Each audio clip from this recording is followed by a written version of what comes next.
Welcome to Aeonkeep, where the ancient legends live.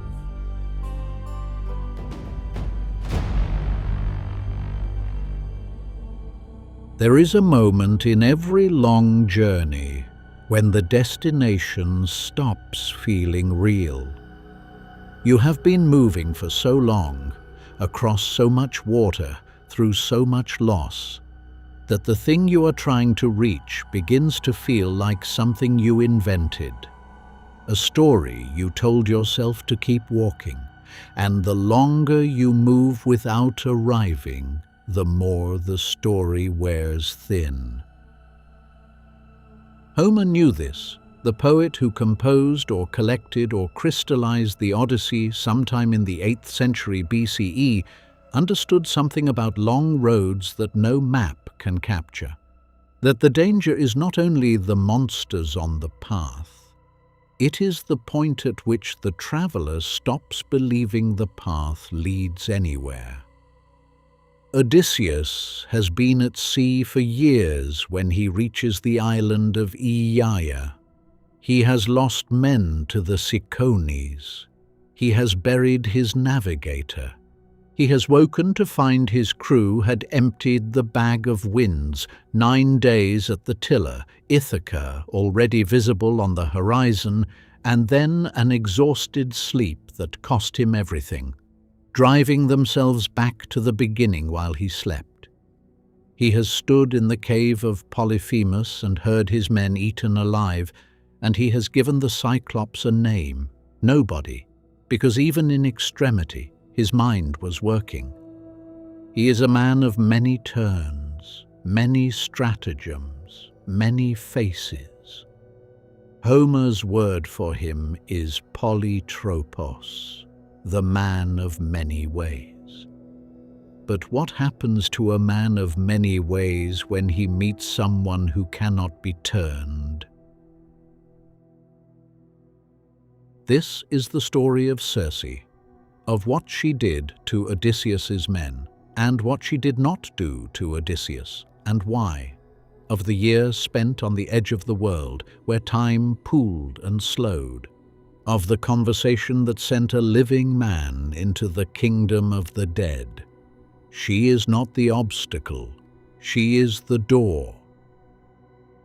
To understand Circe, you have to understand where she sits in the architecture of the Greek divine order, because she is not simply a powerful witch. She is something stranger and more precise than that. Homer, in Book 10 of the Odyssey, names her lineage clearly: daughter of Helios, the sun god, and of the Oceanid Perse. That makes her a goddess in her own right, a divine being, not a mortal sorceress, and a figure of tremendous solar inheritance.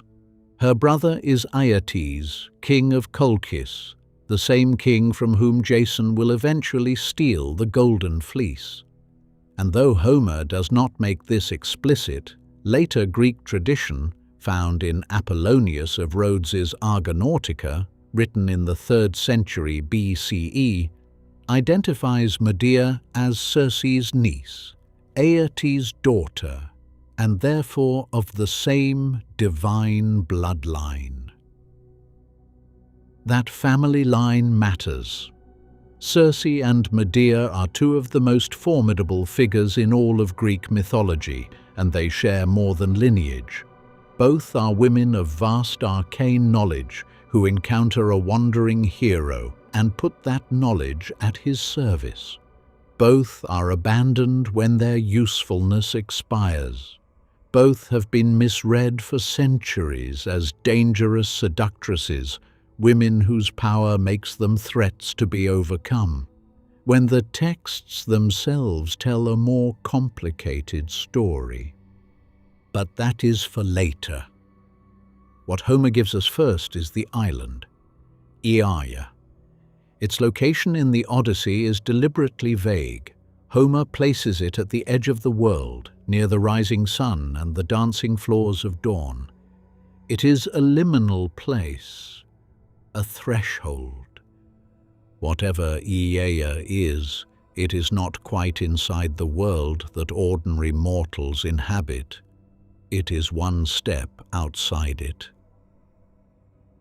Odysseus's fleet arrives at Aeaea exhausted and in mourning.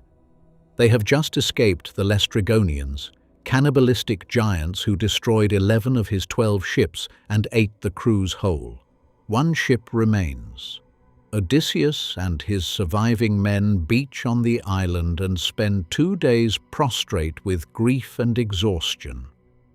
It is only on the 3rd day that Odysseus climbs to a high point, sees smoke rising from inside a forest, and makes the decision that will shape everything that follows. He divides the crew into 2 groups. One group, led by his lieutenant Eurylochus, will go inland toward the smoke. Odysseus will wait.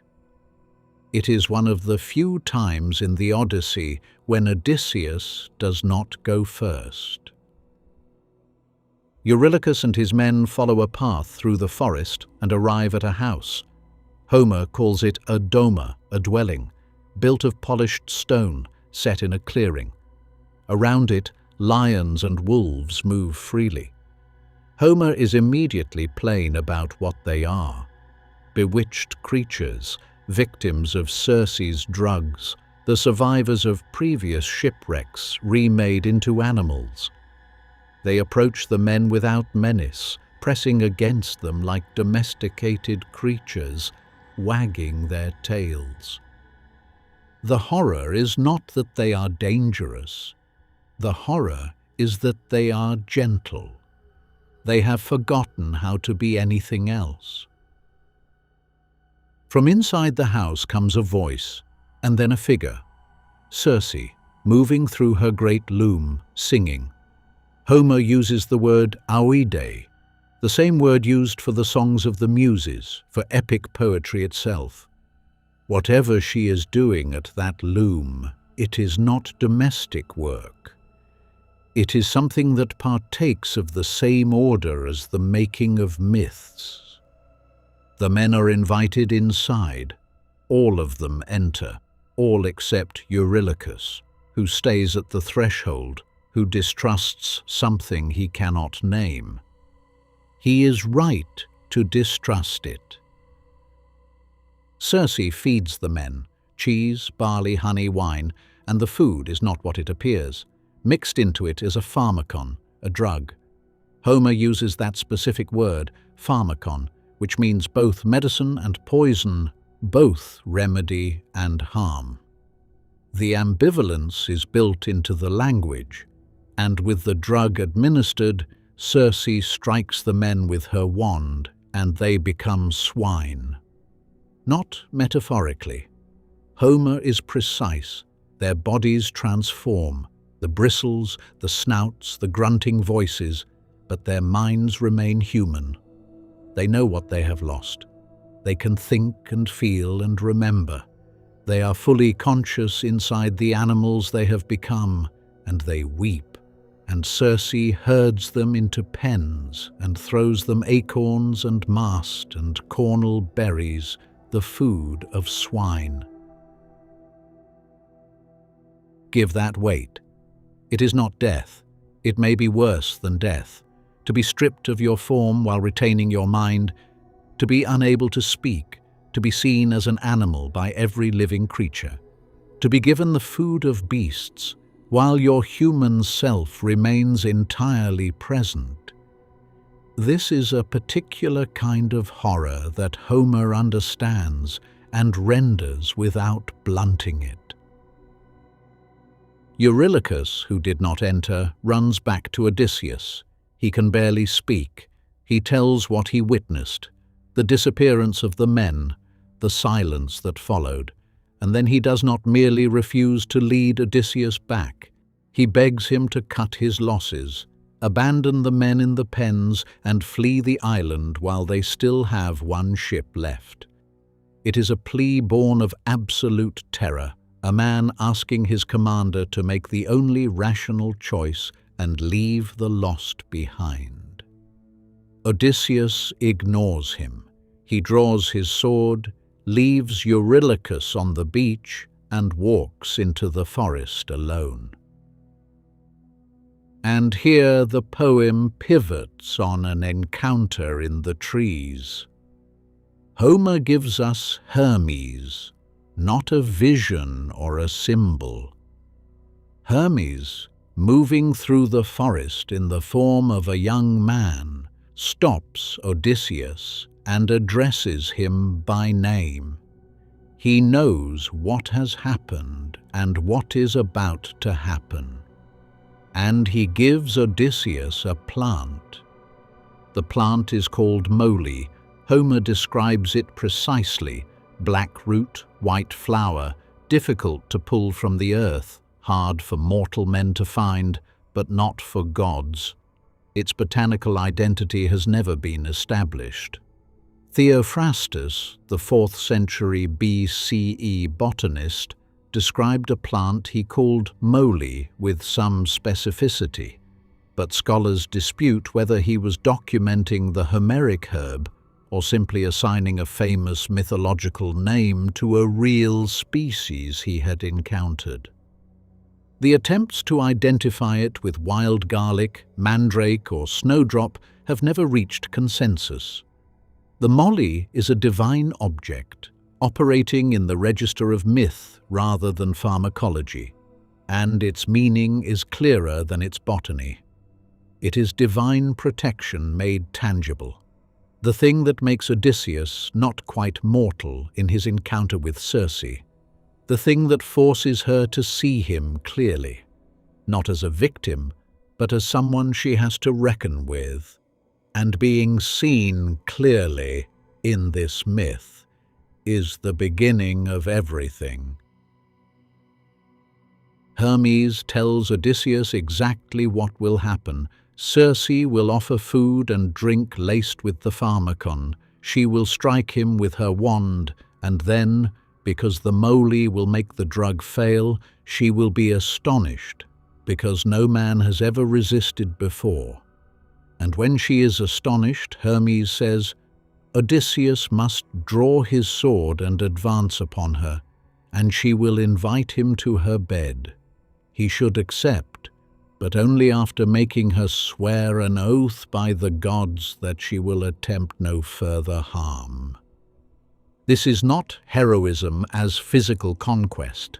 It is a negotiated settlement with a divine power, made possible only by divine assistance. Odysseus could not have done this alone, and Homer does not pretend he could. The moly is Hermes' gift, not Odysseus's cleverness. The thematic argument matters. There are forces in this myth larger than even the craftiest of men, and surviving them requires the gods to intervene on your behalf. It plays out exactly as Hermes described. Circe offers the food. Odysseus eats. She strikes him with the wand and issues the command, "Go to the sty, lie down with your companions," and Odysseus draws his sword. Homer captures the moment with a detail that tells everything. Circe screams. She does not expect this. In all her time on the island, and Homer implies it has been long, no man has resisted the transformation.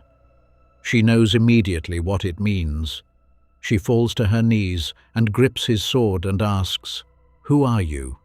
What man are you? And where do you come from, that my drug has no power over you?" Only Odysseus could be immune, she says. Hermes told her long ago that one day a man named Odysseus would come to her island. This moment deserves attention. Circe already knows Odysseus's name. She has been told to expect him. She is not encountering an unknown traveler. She is meeting a man who has been, in some sense, foretold to her. And her initial response to his arrival was to transform his crew. Whether that was a test, a reflex, or something else entirely, Homer does not say. But she knows who he is, and she submits. Odysseus extracts the oath. Circe swears it. She bathes him, feeds him, real food this time, untampered, and calls her handmaidens to make the house ready. And Odysseus finds he cannot eat. He sits at the table and does not touch the food, and Circe sees this, and she asks. He tells her, "How can I eat and drink as though nothing has happened when my men are still in the pens?" She goes to the sty. She spreads a different drug over them. Homer calls it an antidote, a counter-drug, using the same word family as before, and touches each one with the wand, and the transformation reverses. The bristles fall away, the snouts recede, the human forms return, and Homer gives the restored men a detail that lingers. They emerge younger than when they entered, taller, more beautiful, more themselves than they were before. The year begins. Odysseus returns to the ships and convinces the surviving crew to come to the house, all of them except Eurylochus, who resists, who warns that Circe will transform them all, and who eventually reluctantly follows. They are welcomed. They are fed. They are housed. And in this house, on this island, at the edge of the world, time does something unusual. It keeps passing. Homer does not fill the year with events. He simply marks its passage. A full year goes by and they remain, feasting on meat and sweet wine. There is no extended account of daily life on Aeaea, no catalogue of encounters. The year is a kind of suspension, comfortable, warm, outside of consequence. And then the men come to Odysseus. Not Circe, his crew. They approach him and tell him gently but plainly, "It is time to go home. They have been here long enough. If he is ever going to return to Ithaca, he needs to remember that Ithaca exists." Homer gives Odysseus no argument. He is moved. He recognizes what his men are telling him, and that same evening he goes to Circe and tells her he intends to leave. He frames it as his crew's wish, not his own. That framing tells its own story. What Circe says next is the structural heart of the entire Odyssey. She does not protest. She does not try to hold him. She tells him that there is a road home, but that road does not go directly across the sea. It goes down. Before Odysseus can return to the living, he must visit the dead. He must sail to the edge of the world, to the land of the Cimmerians, where the sun never shines, and he must descend to the realm of Persephone and Hades and speak with the shade of the prophet Tiresias, who alone among the dead has retained his mind and his foresight. Tiresias will tell him the route home. Without that knowledge, Odysseus is simply wandering.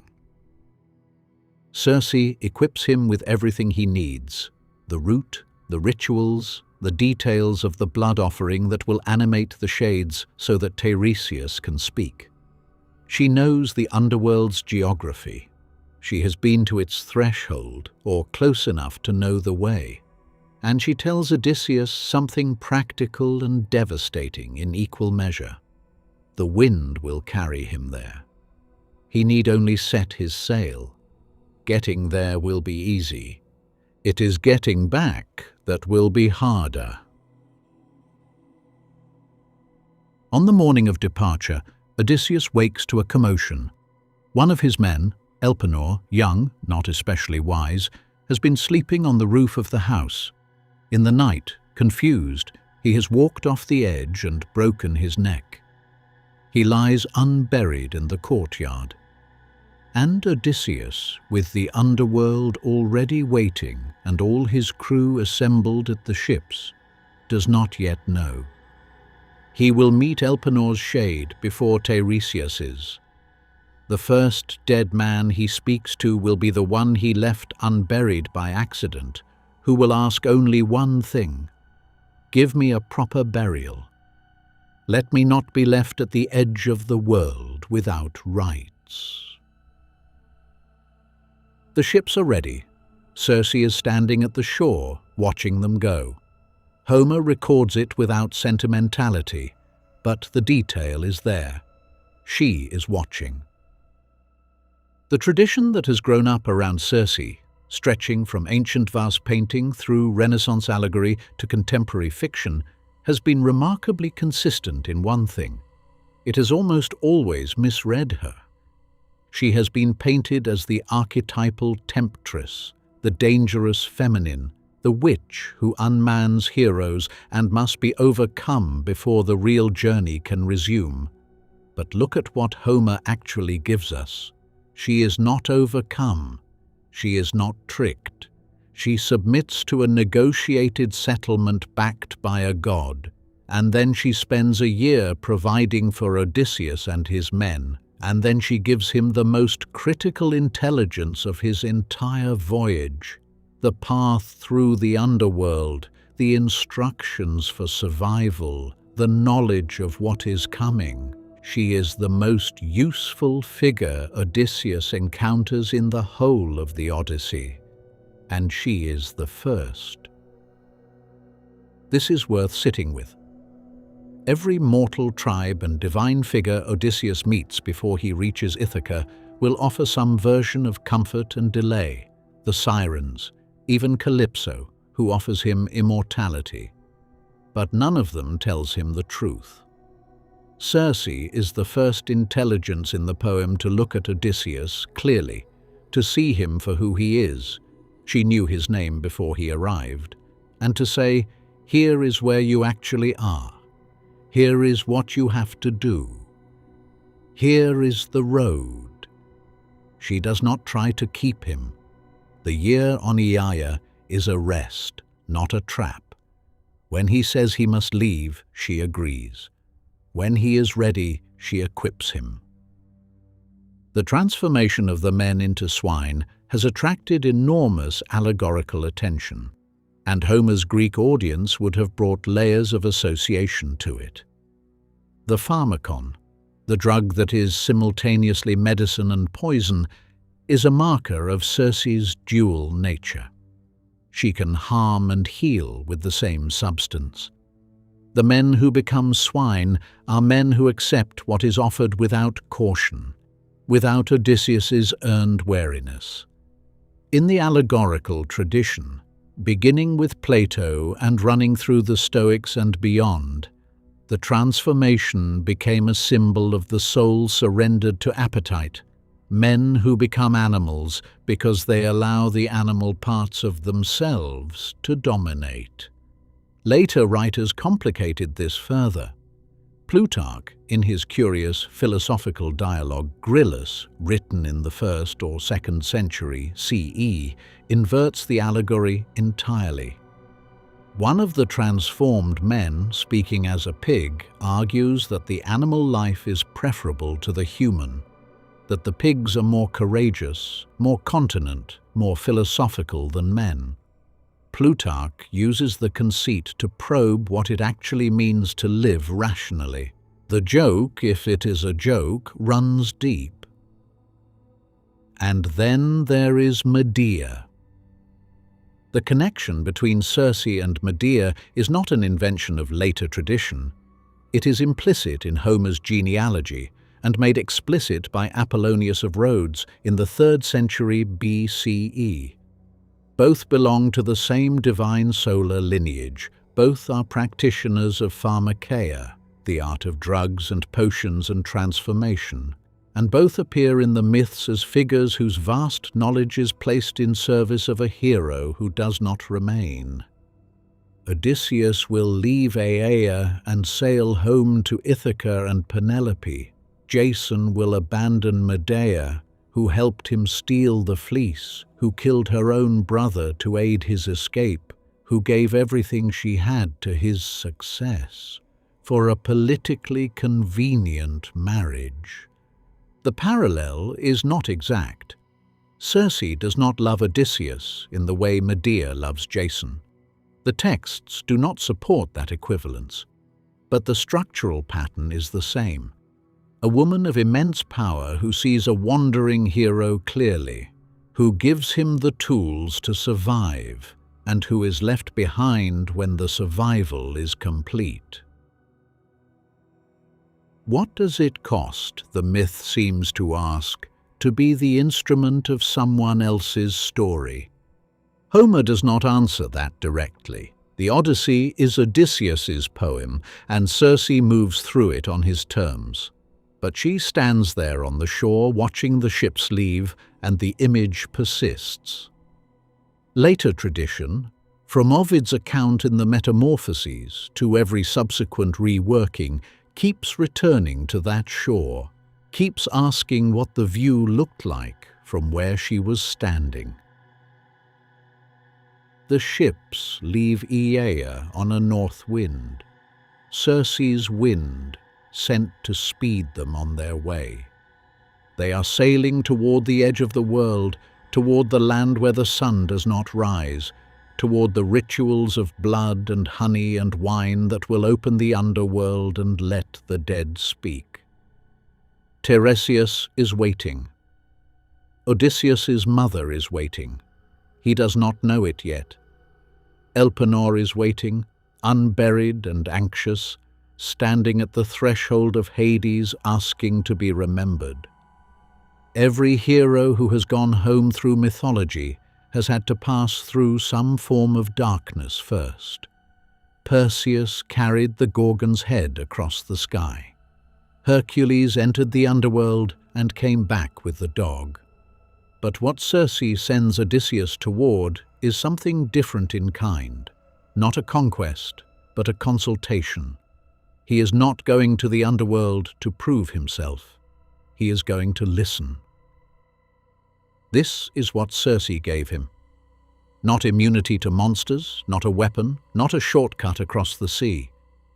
She gave him the understanding that the road home is not a road you can navigate by sight. It runs through the dead.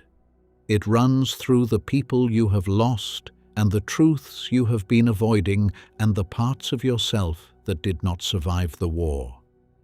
You do not get to go home without going there first. She is still on the shore when the poem turns away from her. Standing at the edge of her island, in her house built of polished stone, where the smoke still rises through the forest, and the transformed and the restored sight side by side in memory. The first figure in the whole long poem to tell Odysseus the truth. She will be waiting when he returns, and she will give him more. The route past the sirens, past Scylla and Charybdis, toward the cattle of the sun that he must not touch. She knows all of it. She has always known. But that is still ahead. The ships are underway.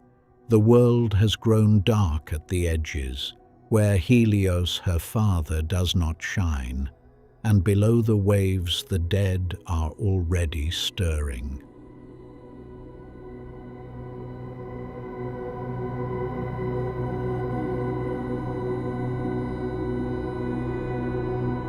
This legend has been told. Subscribe and return to Aeonkeep. More legends await.